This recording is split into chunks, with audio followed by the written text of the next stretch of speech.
Muy bien, bienvenidos al estudio de La Libertad y la Ley, esta obra de Bruno Leoni, bastante interesante y que vamos a analizar todos los lunes. ¿Por qué todos los lunes? Por algo bastante sencillo, que es que los lunes tienen L de Bruno Leoni. Entonces, bueno, vamos a partir el día de hoy con el prólogo que le hace a esta obra Jesús Huerta de Soto. Y quiero decir una cosa también. En comparación a los otros videos que yo hago, estos van a salir, me imagino, mucho más largos porque este señor, por lo que yo vi hojeando el libro, mirándolo, como que no hace subpuntos. Él comienza un capítulo, se tarda 40 páginas, 30 en terminarla y ya. Entonces, al igual que él, nosotros vamos a irnos de corrido. Y bueno, si se demora mucho, pueden ver el video correspondientemente en distintos segmentos de su tiempo que tengan libre o como lo vean conveniente, vérselos de una, como lo quieran ver, como ustedes lo quieran ver. Entonces, bueno, partimos con el prólogo a La Libertad y la Ley, esta obra de Bruno Leoni que sale en 1961 y que lo hace Jesús Huerta de Soto. Entonces, ¿qué tenemos en cuenta acá? ¿Qué se nos dice para comenzar?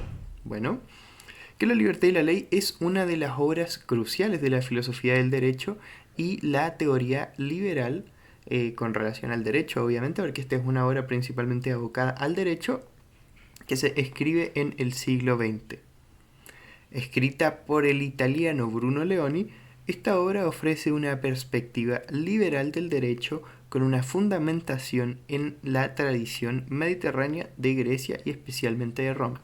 Esto es una cosa interesante y disruptiva en su tiempo, yo no sé cómo será ahora porque el derecho la verdad que no es mi ámbito, pero por lo menos siempre que uno tenía en cuenta visiones liberales del derecho, uno lo que inmediatamente pensaba era en el common law de Inglaterra, en la versión que tienen los ingleses del derecho, que es que el derecho, como podríamos decir, el derecho no se hace, sino que se descubre. Bueno, Leoni lo que nos va a decir es algo bastante parecido a esto, pero desde una perspectiva latina, latina bien entendida, o sea que desde una perspectiva de la escuela de derecho clásica romana.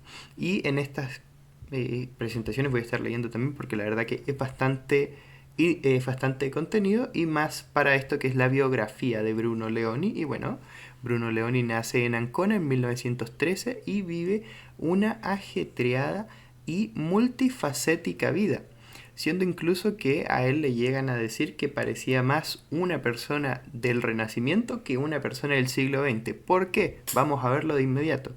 Él fue profesor de filosofía del derecho y teoría del derecho en la Universidad de Pavía, fue decano de la Facultad de Ciencias Políticas de la misma casa de estudios, fue fundador de la prestigiosa revista italiana de ciencias sociales Il Político, fue abogado en ejercicio con bufete, que quería decir eso, que trabajaba de lo que estaba haciendo, no era full académico, fue además empresario, arquitecto amateur, músico, aficionado al arte y además tuvo un rol destacado en la Segunda Guerra Mundial, donde ayudó a salvar a diversas tropas aliadas en el periodo de ocupación alemana en Italia. Hablaba 4 idiomas, siendo su lengua materna el italiano, pero hablaba también inglés, francés y alemán.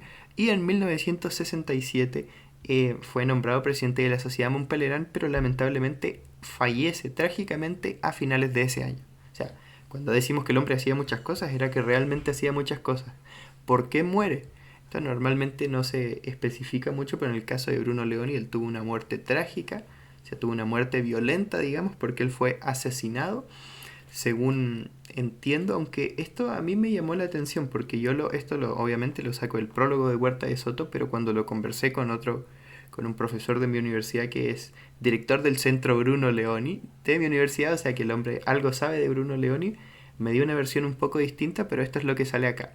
Bueno, dice que Bruno Leoni fue asesinado tras un malentendido con un casero, pues Bruno Leoni me imagino que tenía propiedades, era rentista y tenía una persona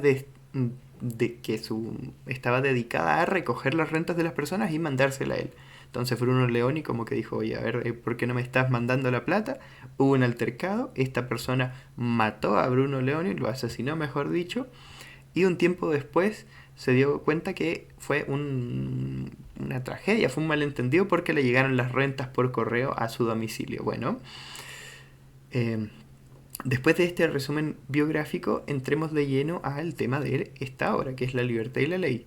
Y se nos dice que el germen que desencadenó la elaboración del libro fue el seminario que realizó el profesor Arthur Kemp en 1958 en el Claremont College, que honestamente no investigué, ahí sí lo fallé, no sé dónde queda, ya que el nombre está en inglés, asumo que quedará en Inglaterra, no lo sé, o en Estados Unidos, pero eso sí los admito que eso no lo investigué, se me fue, debería haberlo investigado, pero bueno, este seminario fue crucial para la teoría política liberal del siglo XX. ¿Por qué? Porque dentro de sus asistentes tuvo personas bastante destacadas para el mundo liberal, como por ejemplo F. A. Hayek, Milton Friedman y el propio Bruno Leoni. Además de esto, este seminario parece que fue muy bueno, que duró del 15 al 28 de junio, si no mal me equivoco, de este año, del 58, y este fue el punto de partida, por ejemplo, para que Hayek escribiera Los fundamentos de la libertad. Fue el punto de partida o la idea que le dio a Friedman para escribir Capitalismo y Libertad. Y para Bruno Leoni, pues la presente obra, La libertad y la ley, que salió a la luz en 1961 en inglés. Bruno Leoni casi siempre escribía en italiano y la mayoría de sus obras están en italiano, pero él la escribió de partida en inglés y de hecho aún, por lo menos hasta 2013, que creo que es la tercera edición, perdón, que es la que yo tengo, no se ha traducido al italiano, pero bueno, en 1961 se traduce al español en Buenos Aires por el Centro de Estudios para la Libertad, si no me equivoco, y después en 1974, recién saliendo de la dictadura franquista o del gobierno franquista, como le quieran decir ustedes, se hace otra traducción distinta a la argentina por Unión Editorial, y desde ahí hasta 2013, por lo menos, que es la edición que yo tengo, 2013-2011, se han sacado 3 ediciones por Unión Editorial. Bueno, dicho eso, ya vimos quién es Bruno Leoni, cómo sacó esta obra, de dónde se inspiró para sacar esta obra, pero vamos a ver cuál es su aporte fundamental. Y el aporte fundamental de Bruno Leoni a la teoría del derecho, con enfoque liberal, fue el entendimiento del mismo como un producto eminentemente evolutivo y consuetudinario. ¿Qué quiere decir eso? Lo vamos a ver más adelante. Con ello como punto de partida, además, Bruno Leoni advirtió de los riesgos de la inflación legislativa, que quiere decir tener muchas leyes, tener tantas cosas que el ciudadano ni siquiera se tenga que entender, o sea, que ni siquiera tenga la capacidad de leer todo lo que se legisla o todo lo que se aprueba en un día, y de que pueda correr el riesgo, yo que sé, de estar haciendo algo ilegal sin darse cuenta, y del intervencionismo legislativo con enfoque kelseniano, porque Bruno Leoni va absolutamente en contra de Kelsen, y lo vamos a ver durante el libro, que bueno, estas cosas afectan naturalmente a la libertad individual de los ciudadanos. Ok, entonces, ¿cuál es una de las gracias que tiene esto, que lo llevo mencionando bastante? Que es que para ello Bruno Leoni se basa en la tradición del derecho continental, particularmente romano, demostrando de esta manera que el fundamento filosófico de las ideas de la libertad no nace en Escocia con Adam Smith, con David Hume y todas estas personas, sino que viene de mucho antes, de España y de Roma, con la escuela de Salamanca, bueno, la escuela de Salamanca particularmente del siglo XVI y XVII. Y esto, de hecho, que esto lo iba a decir un poco más adelante, pero Bruno Leoni influye tremendamente a Hayek en su pensamiento, particularmente de los años 50 en adelante.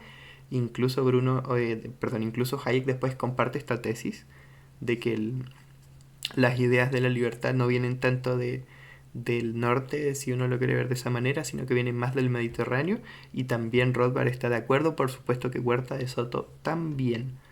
Bueno, en particular, Bruno Leoni toma la teoría evolutiva de las instituciones de la Escuela Austriaca de Economía y la aplica al origen evolutivo del derecho. En ese entonces estaba ya el trabajo de Karl Menger, que lo toma y lo aplica, pero para el dinero. Pero en resumen es decir que una institución social, no una institución que yo diga yo qué sé, el Ministerio Público de Guatemala, por ejemplo, el Ministerio de Hacienda en Chile, no, sino como instituciones sociales en conceptos abstractos como el Ministerio Público, por ejemplo, si uno lo quiere ver de esa manera. O el derecho o el dinero en este caso no son productos de un grupo arbitrario de hombres en un tiempo particular de tiempo, en un periodo particular de tiempo, perdón, el sino que son frutos, sino que son consecuencia de innumerables hombres, innumerables personas, mejor dicho, que han hecho innumerables aportes a innumerables aristas del tema que se está tratando. Eso es básicamente decir que el origen es evolutivo y que, bueno, obviamente como toda evolución que está siempre cambiando y en teoría debería ser perfeccionándose.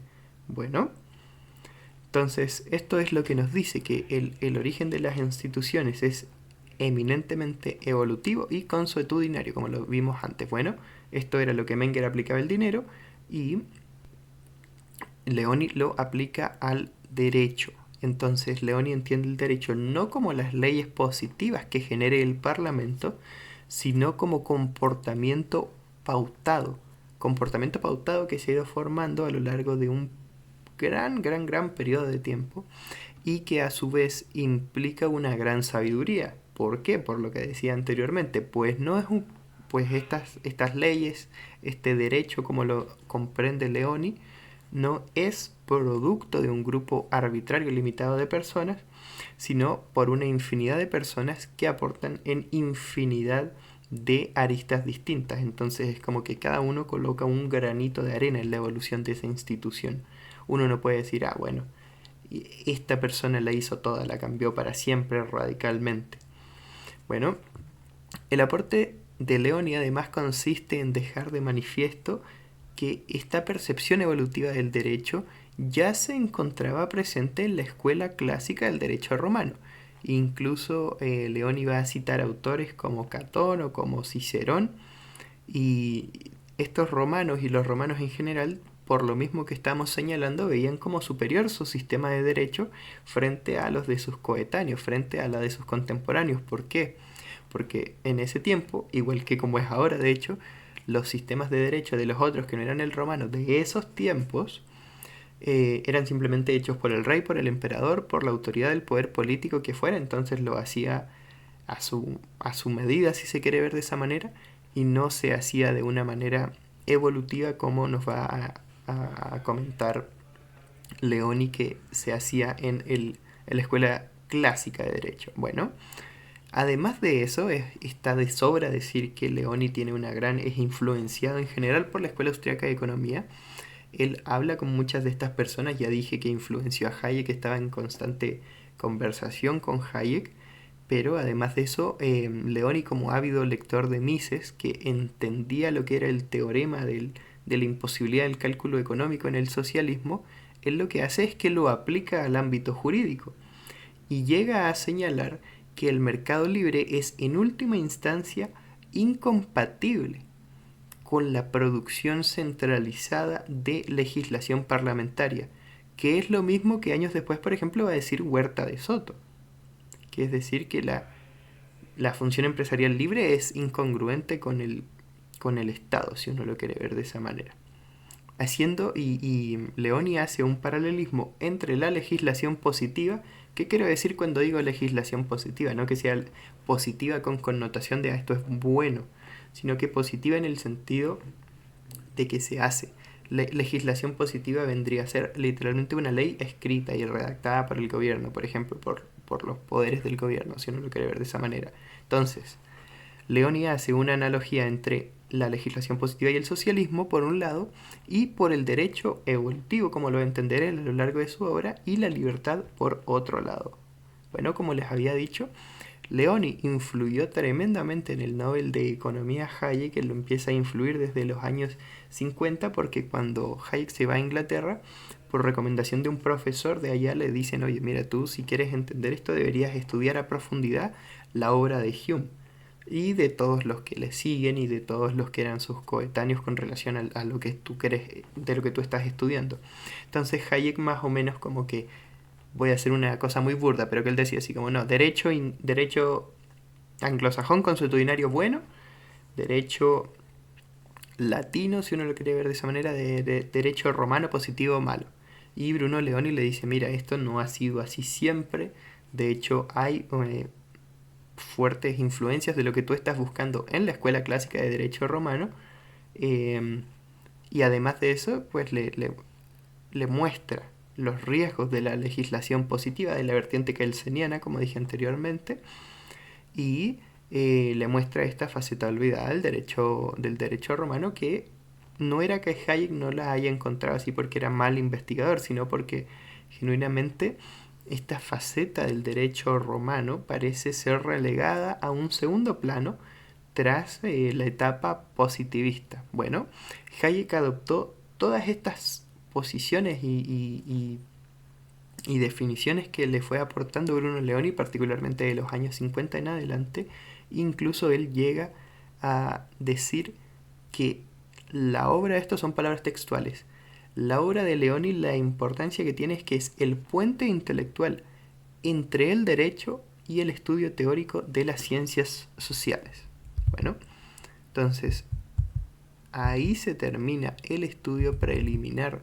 No, este no es estudio preliminar, perdón, el prólogo a La libertad y la ley de Bruno Leoni. Muchas gracias por ver. Como siempre, pueden suscribirse, pueden tener el resumen escrito de lo que yo les comenté en un Word que está acá en la descripción, y también un Excel donde están listados los videos de manera más útil que en las listas de reproducción de YouTube, por lo menos a mi juicio. Así que muchas gracias y nos vemos.